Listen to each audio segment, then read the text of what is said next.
We just hit 1 o'clock, so I will get started. As I was just saying, this is the second in a series of webinars that we're doing, which are introductory webinars to Taproot Foundation.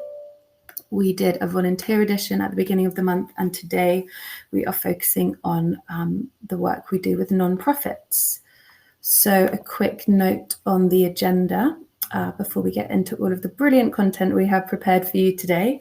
My name is Eva Klein, and I'm the Digital Marketing Manager here at Taproot. And I will start us off with some general housekeeping, and then I'll introduce you all to Taproot Foundation. So who we are and what we do, but also the why of the work that we do. So this will include an overview of the role that we play in supporting our nonprofit network, and hopefully give you a good foundation for the second part of today's webinar, which will be an in-depth conversation between Taproot's Senior Director of Community Engagement, Kimberly Swartz, and Executive Director of New Neighbours Partnership, Shoshana Barzel, who will speak to her experiences using skills-based volunteering to build on her nonprofit success. And you can see these are the wonderful guests that we have joining us today. And then, as I noted a moment ago, as well as today's presenters, we're also joined by my colleague, Kristen Maiku, who has introduced herself in the chat, and she will be monitoring the chat box during the presentation. So please do say hello, introduce yourselves, let us know where you're joining us from, and any questions that arise, please do use the chat for that. We will have time for questions at the end, and Kristen will be collecting any questions that you submit throughout the entire webinar to present to Shoshana or to Kimberly at the end of our webinar today. And anything that we don't have time to answer, we will answer in a follow-up email afterwards. So any questions that arise, please do make sure to put them in the chat. Just so that you know, all attendees are muted. So the chat is the only way that you'll be able to communicate with us today. As I mentioned, today's webinar is being recorded, and we will share the link to that recording in a follow-up email, and it will be available on our website. So you can revisit any of the material that strikes you today at any time, or, if you have to drop off early, that's fine. Everything will be online either later today or tomorrow morning latest. And last bit of housekeeping is just, I'm sure you've noticed, we have turned closed captioning on. If you prefer to turn it off, you have the option to do so. In the right sidebar next to where it says AV Pod on your screens right now, you can click on the gear icon and toggle off captions. That's just a preferential thing. But we're truly, truly thrilled to be hosting this webinar today. So thank you so much for joining us. And without further ado, I will jump into the presentation. So I'm going to start today by introducing everybody to Taproot Foundation, who we are, what we do. For those of you who might be newer to our organization, Taproot is a non-profit that exists to support other non-profits. It was founded back in 2001 with the knowledge that there is a massive resource gap present in the non-profit sector. Organizations who are working towards solutions for the world's most pressing challenges simply do not have the financial means, staff capacity, or support from institutions to carry out their missions or fulfill their fullest potential. So that's where Taproot comes in. Our main objective is to close that resource gap by mobilizing skilled volunteers from the corporate sector in order to facilitate and democratize access to professional support and resources that nonprofits are often unable to afford. Our programs connect business professionals with the opportunities to donate their skills to social causes and are open to all nonprofits across the United States, as well as fiscally sponsored organizations, public schools, and public libraries. And this is all regardless of mission area, budget, size, or the years that they've been in operation. So inclusive access is hugely, hugely important to what we do here. And we're working on growing our international presence as well. So just a few notes to elucidate some of that on why Taproot was born. I just wanted to delve a little bit deeper into some of what I just mentioned to help frame how, as a nonprofit, you might be able to think about utilizing skilled volunteering. As I've touched upon, one of the main reasons Taproot was founded was to help democratize resources for nonprofits that are traditionally gatekept or paywalled, as I'm sure many of the people joining the call today will know. This prevents smaller nonprofits with lesser budgets from getting the support that they need. As I'm sure everyone here is aware, nonprofits are often founded by extraordinarily passionate people who are willing to take on multiple roles to achieve their mission's goals. But this is rarely the most effective way to see real results. So by connecting nonprofit leaders with pro bono consultants, we can help translate needs into suitable volunteer opportunities, which can then be matched to a skilled volunteer, leaving you free to really focus on your mission and at no fiscal cost to your organization. Similarly, we found that pro bono consultants are eager to give back and help smaller nonprofits, but are unsure of where or how to do that. Believe it or not, there just aren't a lot of spaces where this kind of work is facilitated. So here at Taproot, we really do pride ourselves on being leaders in that sort of intermediary space by helping nonprofits to translate their needs into corporate strengths and connecting nonprofits with the skilled volunteers they truly need for long-term success. The impact of pro bono partnerships reaches far beyond a one-time cash gift or volunteering day. And I am whizzing through this slightly because I think the main thing that I really want to share with you today is our conversation with our wonderful nonprofit leader. But I just want to delve again slightly deeper into Taproot for nonprofits for any nonprofits who have joined the call today and who are curious about what it might mean to work with us. So Taproot is here to get nonprofits the business support that you need, and we do that for free. So all of Taproot's services, our resources, our webinars, our pro bono programs, everything is cost-free. Since the early 2000s, we've partnered with over 10,000 social change organizations and tens of thousands of volunteers, totaling over $320 million in donated professional services. We forge hundreds of pro bono connections every week through Taproot Plus, our free-to-use volunteer and non-profit matchmaking platform. In addition to this community-led programming through Taproot Plus, our nonprofit also partners with over 100 Fortune 500 organizations through our advisory services practice, bringing talented corporate employee talent directly to nonprofits across the Taproot network. So through the Taproot Plus platform, we are really lowering the barriers to entry for organizations, especially those who are just starting to grow or have just started out. In fact, many of our most active program participants are startup organizations who were founded less than 5 years ago or who are completely volunteer-led. So just to clarify, in case this is a question that you had, because I know it's a commonly asked question, if you are a startup or an early stage nonprofit, you are eligible for all of our services. And we have staff members who are super knowledgeable about many unique needs. So please do get in touch if that's you.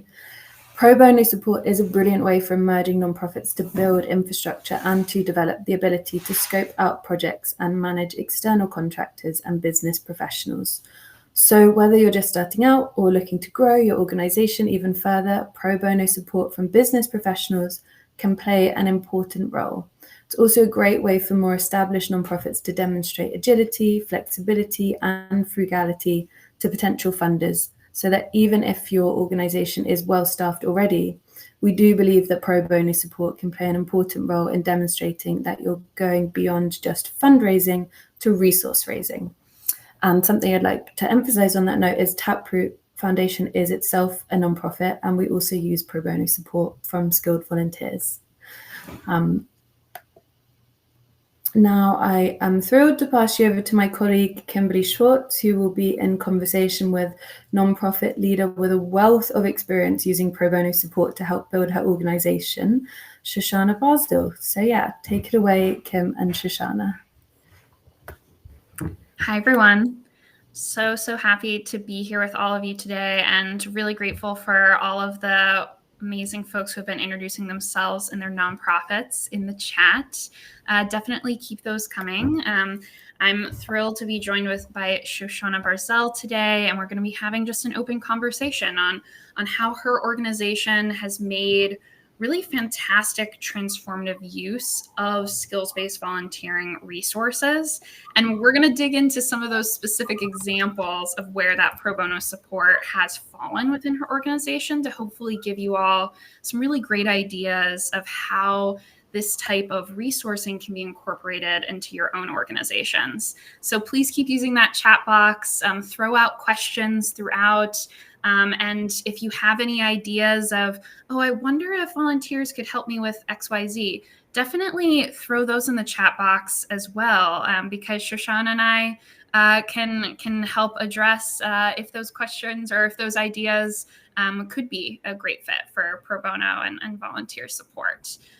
So really looking forward to hearing from all of you. All right, Shoshana, if you are ready to go, I certainly am. And so I'd love to get things started with maybe if you could help us get to know your nonprofit's work, your mission, and the social issue that your programs are addressing. Sure. So thank you so much. I'm so excited to be here because this is one of my favorite things to talk about. It's been so helpful to our organization. So New Neighbors is a local nonprofit in New York City that helps welcome newcomers, refugees, asylum seekers by helping them build a sustainable network of community support. The main way that we do that is by matching newly arrived refugee families with a local family who has older kids and can share ongoing clothing hand-me-downs, from season to season, the same way that I got clothing hand-me-downs from my cousins when I was a kid. I got involved in this work somewhat haphazardly, which I think is sort of the story of many small nonprofits, that you had some proximity to the issue and that's what inspired you to get involved, not necessarily that you had the nonprofit management training or the philanthropy background. So there was definitely a lot for me to learn as I got started in this, and Taproot has just been an amazing resource for us. Definitely feel you on many fronts there, both wearing hand-me-downs from family members or neighbors, but also just so many lessons learned as a nonprofit leader. And I'm already seeing some chats come in that seem to resonate with that as well. I know that New Neighbors Project has gone through a few stages of growth, even in the past few years. And I'm hoping we can dig into that a little bit further. So if you could talk to us a bit about how you've grown from a small and scrappy nonprofit to still a scrappy nonprofit, but now something that is much larger in terms of your program's footprint, and maybe a little bit more sustainable as an organization as well. Yeah, absolutely. I think we were talking about this recently, that many nonprofits are scrappy to an extent because you have to be, given the limited resources. But yeah, I think that we've sort of grown on the program side in terms of adding more community initiatives that we offer to help newcomers, resettle and find their base. But then we've also definitely had to grow on the operations side. So in terms of navigating all the financial and compliance stuff that I didn't know anything about 6 years ago. So there's a lot of the sort of behind the scenes growth that has had to happen to build the structure for all the, programmatic and service growth that we're excited about. Right. And I think that's where there's some beauty in skills-based volunteer support too, is because we want folks to be able to lean into what they're great at, right? And I'm already seeing some chats come in from people who are wearing, 10 different hats at their organization, maybe are the only paid staff member. And there's going to be certain things related to HR or marketing. Maybe that's just not your cup of tea. Maybe it's not your professional background. And we want you all to be freed up so that you can spend your time and energy leaning into the programmatic elements and the visionary elements that you are really fantastic at. And so with that in mind, Shoshana, I think it could be a good time for us to dive into more specifically how have partnerships with skills-based volunteers help support your nonprofit's work? Sure. I'll just say first that it's absolutely about filling in those skills and knowledge gaps, but I think it's also about getting fresh eyes on something that, we recently did a Taproot skills-based day last week with Pfizer that was so transformative because we had people who had never seen our program before. And when they asked why about things that we had sort of taken for granted, we're like, well, I don't know why. Maybe we should think about that. So I think there's so many layers to why skills-based volunteering is helpful. But in terms of how we've specifically utilized them, we've done a bunch of projects, like one-on-one projects with Taproot.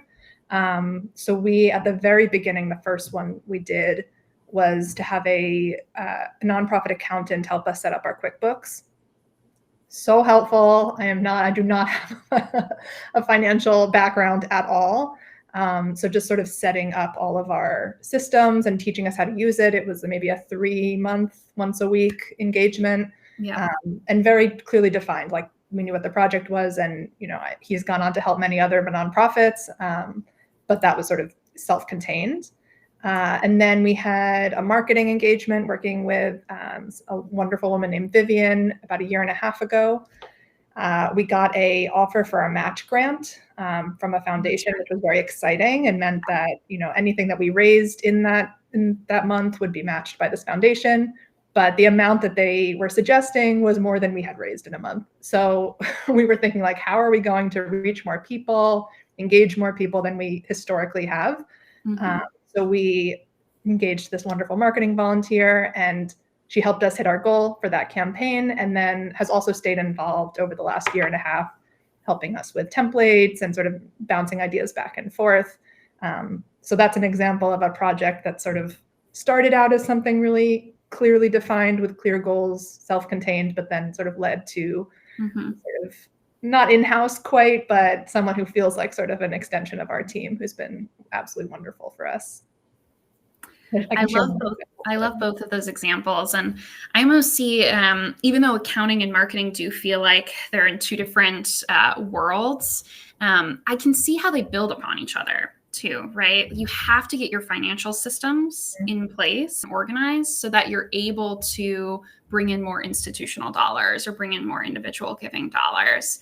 And so there's some pro bono projects out there that maybe you're going to seem a little not luxurious or not flashy on the surface, but they help set you up, it sounds like, for some of these more external facing brand awareness building endeavors. Yeah, and I would say that so often when I, as a nonprofit leader, think of something that I need, the process of having to figure out what volunteer would be best suited for it is really helpful, because it often makes me realize that there's a deeper thing that we need help with. So, you might say, like, oh, I wish we could raise more dollars. But when you break it down, like, is it a branding question? Is it a marketing question? Is it a, financial systems question that your database, isn't set up to handle donor stewardship? So, those are 3 very different skills-based volunteering projects. So I think often having to identify, like, where is the pain point that we could use help on is really a thoughtful exercise, and often leads to better outcomes in the project if you've done that thinking beforehand about what's the underlying thing that we really need help with. I think that's really, really valuable advice, especially if there's folks on the lines who haven't worked with whether a paid consultant before or an unpaid pro bono consultant, having to go through this thought exercise of effectively like preparing project descriptions, preparing scopes of work for these tasks can be tough. Taproot's here to help, but that is often the most difficult part of a skills-based volunteer partnership. So Shoshana, with that in mind, and I've already seen a few questions come in that are broadly on this topic too, how else do you feel like you've set yourself up for success going into these skills-based partnerships? I know you mentioned the accounting one and then the marketing campaign, and you have a whole nother list of examples you could pull from too. But aside from doing this thought exercise around, what would that role look like? What would that position description look like? How else do you feel like you've set yourself up for successful partnerships? That's a really good question. I think I've gotten better at it because it can be challenging at the outset, especially if you haven't worked with people outside your, often tight-knit team. I think figuring out what a volunteer would need to know to really understand your work, and maybe that's an impact report, maybe it's an operating procedure, what materials are going to help them step into the team. And then I think having a really clear idea of what the target outcome is, like what does the deliverable look like? You know, if you could wave a wand and have this successful project, what's the outcome? So, for example, we did an HR assessment with a volunteer, and for me, I was very clear that we have an HR handbook, and I wanted feedback on where we should be trying to push and grow a little bit more, what we wanted to implement, if any of the policies seemed, not in line with standards. So I was very clear, like what I want is like feedback line edits, and that's what we got, and it was hugely helpful. So I think whether it's comments or whether it's an operating procedure or, a design, an impact report design, like what do you want the final project to actually be so that you can give direction? And I think that can change in a project. So I worked on the last one that I'll mention is that I worked on impact assessment. And what we wanted was like KPIs or like metrics. And what we ended up realizing we wanted was like the actual survey text that we sent out. So the deliverable can switch or shift as you're working, but I think at least going in with a really clear idea of what you want the end to look like is really helpful. I really appreciate that example because it also shows the openness that we would definitely encourage nonprofits to come into these partnerships with. These volunteers are coming from a variety of professional backgrounds, and they'll see what you think the end outcome is going to look like, or what you think the end deliverable you want it to be, and they'll apply or raise their hand to assist your organization based on that end deliverable. But they're professionals, really talented folks in and of them in their own rights. And they're going to want space and openness from you to talk about, what is the root cause of this issue that you're facing, whether it's with your evaluation strategy or your marketing strategy, your HR issues, et cetera. And it's to your benefit to allow them that space to do that research and explore a little bit with you, and then have them provide advice on, okay, I know you asked for XYZ. I actually think ABC could be most helpful for you in this moment. And then we can build to XYZ, right? And I know you mentioned even going into the event you did last week with Pfizer, and just going in with a lot of openness to hearing those third-party perspectives. So I would say that sense of openness to learning and other perspectives also seems key here. And being honest, I think, open to what you're receiving and also honest about feedback. That so many places where nonprofit leaders go, we feel like we have to show that we have everything together and our program works flawlessly and, no concerns here. And I feel like with these volunteers, it really is a chance to get into like any pain points really deeply. You don't have to worry about, is funding on the line or anything like that. So honesty, I think, is also really important. And it's hard. I think I struggled with that the first few sessions of really being open about what we could do. So someone might suggest something and, we just don't have the capacity to implement that. And so needing to be more creative with our volunteer about solutions. So I think that's also a really important part of having a successful project, is feeling like you can be honest in a really respectful way, obviously, but and in a collaborative way, but being open about that. No, absolutely. And you even touched on this earlier with your experience of someone came in for a marketing project and then ended up continuing with your organization. There's a lot of magic with these types of partnerships in that this volunteer's becoming a part of your team for a period of, 2 to 10 weeks, but they're becoming a real team member of yours. They're getting to know your organization, your teammates, potentially your board, if they're involved with the project. And so they're really getting involved with you in a deeper way than maybe like a one-day, more traditional hands-on volunteer experience would. And so there are these opportunities for increased impact or increased longevity of partnerships, but you do have to invest in that relationship to make those things happen. And I mentioned that because we had a question submitted earlier on around, we've tried pro bono partnerships in the past, but we've seen some volunteer drop off, and they were asking about recommendations for keeping folks engaged throughout the life cycle of the project. And since you do have these experiences, first of all, completing the successful pro bono project, but also continuing partnerships even past that, I'm wondering if you have any other advice on that end that you would lend this person. Yeah, so I would say that that's just part of it, that not every project or volunteer is going to work out the same way that not every regular non-skilled volunteer becomes a core to your program. And we had a project where the volunteer didn't finish for personal health reasons, but so it does happen. But I would say that it really is an investment, and it's a time investment. Like, to supervise another person, which is functionally what you're doing, you're adding another supervisory role if you're in the leadership role, to make sure they have the information that they need to be successful, make sure that they understand, the role that they're playing and how important it is and the impact of what they're doing. I think that's sort of good volunteer stewardship across the board, that, the more that they feel like they're contributing positively to something, the more engaged hopefully they'll be. But yeah, I think a lot of it is the sort of relationship building component, taking time to do intros and being responsive on your end. And that's hard and takes time. So I think there are projects where we've thought about having a volunteer, but feel like, oh, I don't know that I have the bandwidth right now to oversee that project.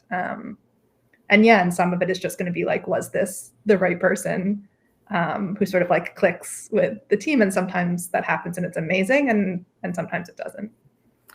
Yeah, I think it's completely fair to be very practical and pragmatic about our approach to using pro bono as just one tool in your toolbox, right? Not every single need at your organization is going to be the right fit for skills-based volunteer support. And if it's something that is urgent, if this project doesn't happen by a specific time frame, then your organization will face very serious consequences. Yeah, pay someone to do that. Yeah, you need to pay someone. You need to get that contract in writing. You need to have that locked in, because pro bono resources, these are humans at the other end of the computer that you're working with, or on the other side of the table at an event. And life happens. And if someone needs to drop out partway through a project, Taproot will help you fill that seat and continue the work. But we always want to make sure that when you're writing that list of potential fit for pro bono, cross out any that would fail this urgency test. So really, really high need, and the timeline is approaching quickly. So very good advice. I would also say that likely some projects are less successful if the end result is not clearly defined. And I know I talked about that already, but I do think that if a volunteer doesn't feel like there's a goal they're working toward, or like a clear outcome, I think it can be hard to motivate. And that's, again, that's true of anybody who's working. If you don't have something you're working toward, it's really hard to stay committed to it. So I really suggest, even if your hope is that you'll have some longer term connection and relationship, or, help with marketing, as we have found, really to start it off with that very focused and discrete and clearly defined project that has a start and a finish that is very, very clear to everyone. I just saw a really great question submitted around clearly defining and articulating the outcomes. And maybe this is even what prompted your thought here. And I'm curious, is there any resource, whether it's through Taproot or otherwise, that you've tapped into to kind of help you get your brain around these areas of, you mentioned you're not a finance person, right? And so how did you get your mind around those accounting projects? Or you're not an HR person. And so I know you've done some leadership coaching and some HR assessment related pro bono. How did you wrap your mind around those new fields and really defining what you wanted those outcomes to be? That's a really good question. There are templates on Taproot that can sort of help you figure out the scope. And I think you guys also offer like office hours or one-on-one support. So I think like if you're at this stage where you're like, we need marketing help, or we need fundraising help, you're not quite ready to get a volunteer. Like I think that's the point where you want to talk to someone and flesh it out a little bit more. And that can be someone on your own team or someone at Taproot who can help you sort of figure out like, what is the nugget? What is the expertise area that you want to tap into? So I think, yeah, if you haven't been able to clearly define it, the next step is probably talking to someone who can ask good questions and help you figure that out. Yeah, I can't think of any other resources that I've used, but definitely talking it through or having to write the project description and get as specific as possible is helpful. No, that is just the prompt I needed, because it reminded me of a question that someone submitted really early on in the chat around a challenge they were having with a certain technology. And I thought, oh, that could be a really great fit for a consultation call. And so one thing to keep in mind is Taproot offers, through our Taproot Plus program, which is our free online volunteer nonprofit matchmaking platform, we provide 2 core services. One is a multi-week project, and you've heard Shoshana mention a few examples of more of these in-depth project examples that she's worked on with a Taproot volunteer partner. But we also offer what are called sessions, and these are 1-hour consultation calls with a subject matter expert in a specific functional area. So if you've never used an accounting software before, but are considering, I think we can do better than an Excel or a Google spreadsheet. I think we can get more sophisticated, but where do I even start when it comes to researching the right platform or technology to use for this? Use a consultation call. Talk with someone who can walk you through the different benefits, pros and cons of these different services, talk to you about your budget constraints and what they might recommend based on their experience using accounting software. So it's a really specific example, but going back to some of what else I've seen in the chat, I've seen other folks call out a lot of fundraising and marketing related needs. That could be a really good place to have more of an open brainstorming session with a volunteer who has experience in business development strategy or who has experience with marketing strategy, just to kind of download, hey, this is what we've been trying and we're not seeing the returns that we want. What would you suggest that we tinker around with? What would you suggest from an infrastructure perspective to help set us up for more success here? And then that can give you the more concrete ideas that you need to form those project descriptions and project outcomes that Shoshana has been talking about as being really key for volunteer recruitment. Yeah, totally. All right, I'm just catching up on some of the other questions that have come in because I want to make sure we can make really good use of the time that we have remaining. So Shoshana, this one's a really good one for you. Really appreciative. They thanked you for the insights that you've shared so far, just as a nonprofit leader yourself. And they're curious, what would the maybe most important tip or top advice you would give someone who's in the middle of founding an organization? What are the pieces that they should be thinking about as they get their organization off the ground? Oh, it's a big one. It's a big one, and it's also like, oh man, what did I wish I knew 5 years ago? I think surrounding yourself with people who are supportive is really important. That I have never had all or even most of the answers, but having people who are sort of in my corner and willing to help out in however that looks, whether that's on the board or volunteers or, so I think that's a big thing. And then a sort of subcategory is finding experts, knowing what you don't know, and sort of being really honest with yourself about where you're really strong and being able to harness that, and also like where you have gaps, and finding people who really have that expertise, which is a great, plug for Taproot, of course. But I do think there were a lot of areas that I needed to learn in, and finding people who were generous with their time really was the thing that helped. Yeah. And I think the second thing is that in terms of, which is a more granular piece of advice, but in terms of like systems, to err on the earlier side of setting it up.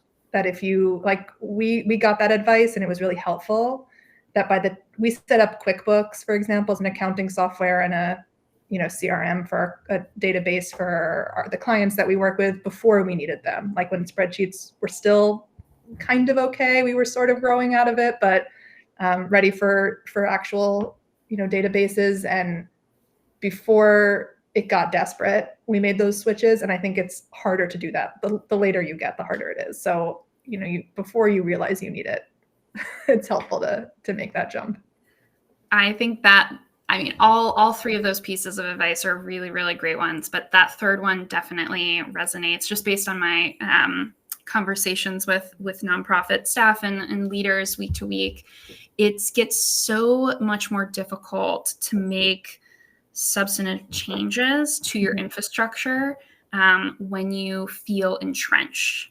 Yeah. And so thinking through and having a growth strategy or growth mentality as you're thinking through, okay, well, here are our financial management practices right now, but here's where we want to go. Here are HR practices and policies right now.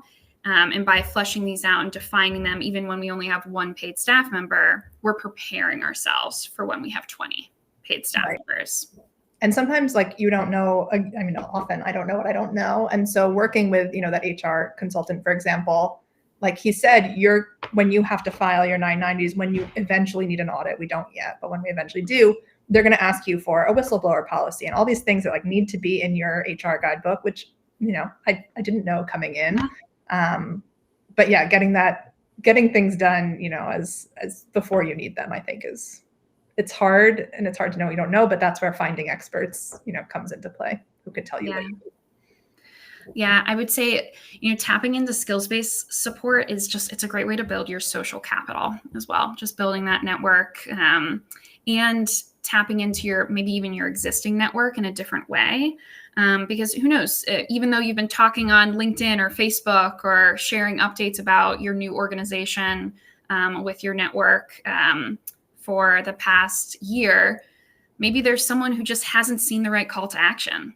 Maybe they don't have money that they can financially give to you right now, but maybe someone in your current network does have some experience when it comes to setting up a budgeting system, or has experience with graphic design and can help you create really beautiful marketing materials. And they just haven't seen that ask come for you and don't even know that their skills, speaking about not knowing what we don't know, they might not have known that they have the ability to give back to you in a way that could be really impactful for you. So definitely make use of Taproot's network, create your Taproot account, let us know what volunteers can help with, but also, think through how you could leverage pro bono support from your existing network as well and really deepen those relationships that you already have. Yeah, we had a project that we submitted on Taproot, and it didn't get a volunteer sign up, which also happens. But because we had thought through, then a few months later, when I met someone who was already a volunteer for us through something else, and she had that skill set, I was like, oh, yeah, you're the person I'm looking for. And I was able, because I had that project outline already done and I already thought through what that would look like, I was able to get her started working on that immediately. So the work is still productive, even if it doesn't necessarily lead to a volunteer right away through Taproot. Ah, that's beautiful. All right. I see a few questions that are more Taproot logistics specific. So I'm going to breeze through a few of those, Shoshana, and you're welcome to jump in if you have any extra comments there. But I saw a question around how does one set up a consultation call? You need to create your Taproot account. It's free to do. We're open to any nonprofit who is a registered charity in the US, the UK, the EU, India, or Canada. And so create your account. I saw this question come up early earlier, we don't have any budget requirements or years of operation requirements. So no, that's not a barrier to entry. We just need to make sure that you're a charity within those regions that I mentioned.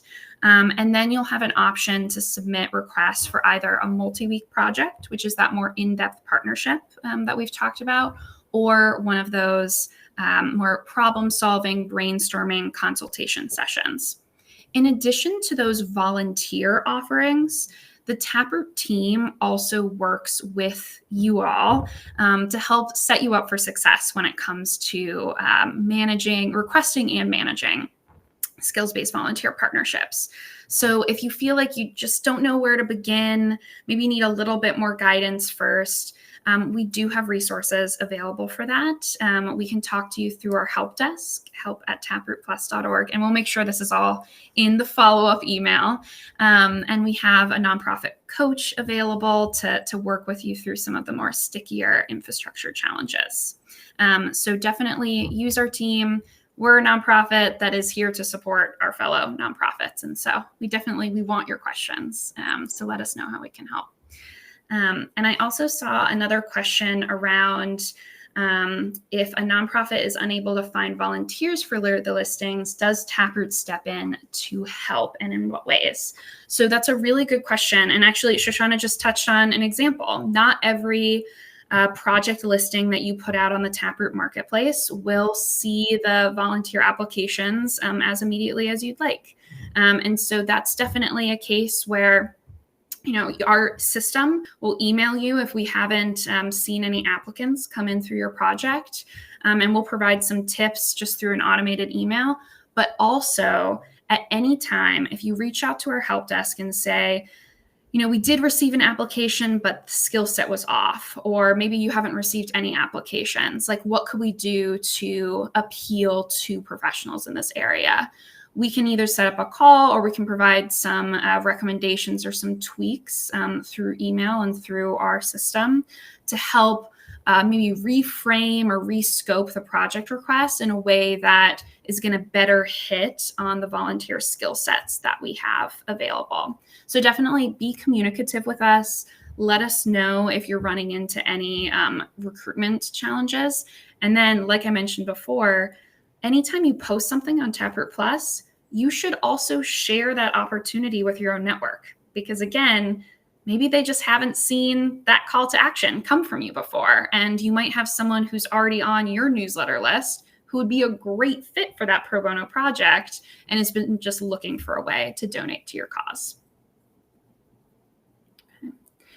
So I know we only have a few minutes left, and I'm still trying to knock through as many questions as possible. Okay, I have another one here around any advice that we would offer to someone who has a nonprofit but has not delved into HR policy setting at all. So it sounds like they're completely new to setting up that unit in their organization and are trying to prepare. Shoshana, going back through the years in your mind, how did you first approach this idea of setting up an HR function within your organization? Yeah, I'll just say, we don't have an HR department. We didn't have any HR guidelines when we first started 5 years ago. So that's normal as you're setting up. Yeah. I spoke to a fellow nonprofit director who had a boilerplate template that she used. And so we updated and modified that, and then used a Taproot volunteer to give us more tailored feedback about what we would need for our organization. So yeah, reaching out to other nonprofit folk and building that network of people in this field can be really helpful, because sometimes you don't have to reinvent the wheel. But we still have a long way to go. We're still adding, HR benefits and things like that, and we have timelines for that. But we still have a long way to go there. Yeah, and you're not alone. I know Taproot works with organizations that span 0 paid staff members all the way up to hundreds of paid staff members, and HR staff development is going to be a consistent need throughout, regardless of the size of the organization that you're in. And so if you are just starting out, I would think about, potentially beginning with projects along the lines of doing an assessment of where your organization needs to initially focus on building out some infrastructure. And then once you have an assessment in place, then you can actually post more projects in terms of, okay, I need to build an onboarding manual for new volunteers, or I need to build actual job descriptions for board members that I want to recruit to my organization, or I need to just draft HR policies that keep me, in good standing in the state that I'm located in. And so once you have that assessment, once you have this long list of ideas and recommendations, then you can start to execute those with different volunteers from the recruiting world, from the staff development world, et cetera. And while we're talking about HR really quick, I think another use of Taproot can be professional development for staff members who maybe have a skills gap and they need some either executive coaching, or, you can use it as a sort of training tool and professional development opportunity for other people on your team. Yeah.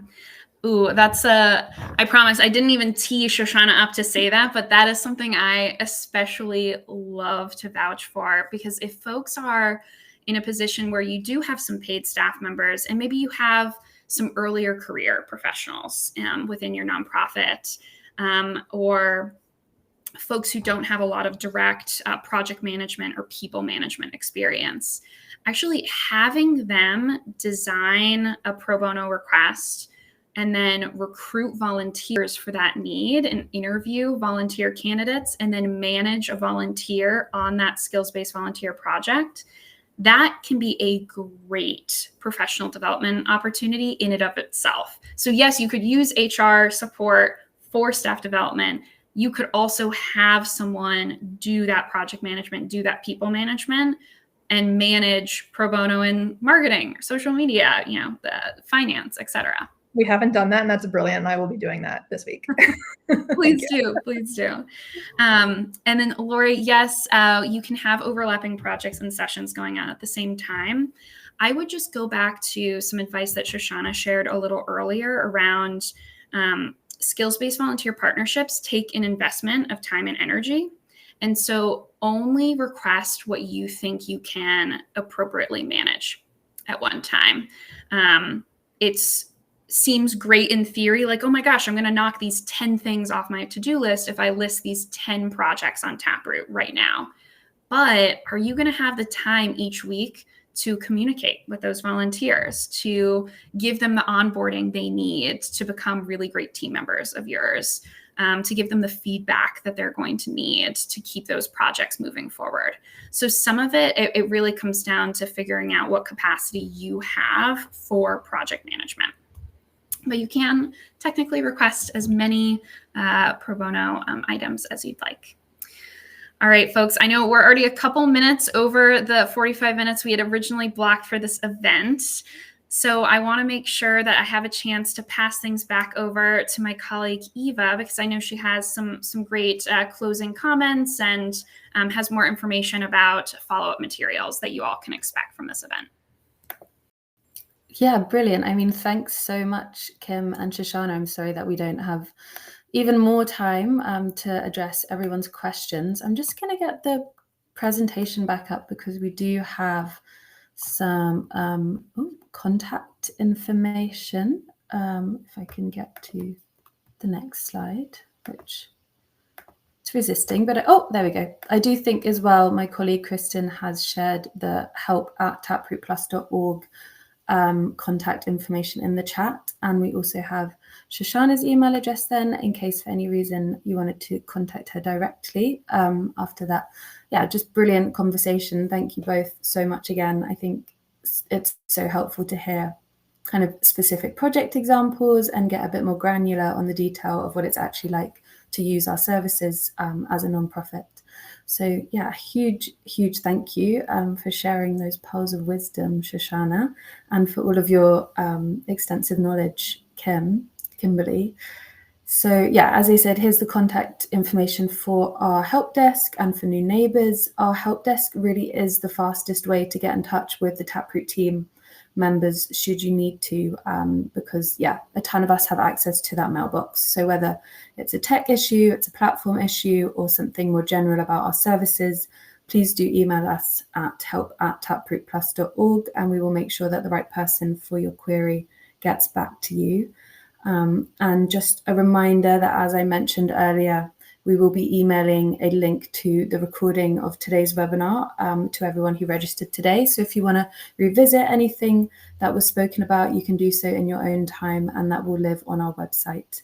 And I think we managed to answer most of the questions today, which is amazing. But if your question was not answered, don't worry, we've made a note of it, and we will be getting back to you via email and addressing everything that came up in the chat today. So yeah, I just want to say another huge thank you to Kimberly and Shoshana for that, this brilliant conversation, so informative. And thank you to everyone who joined us today. I hope that you've gotten as much from it as is possible. And yeah, have a great week, everyone. Bye.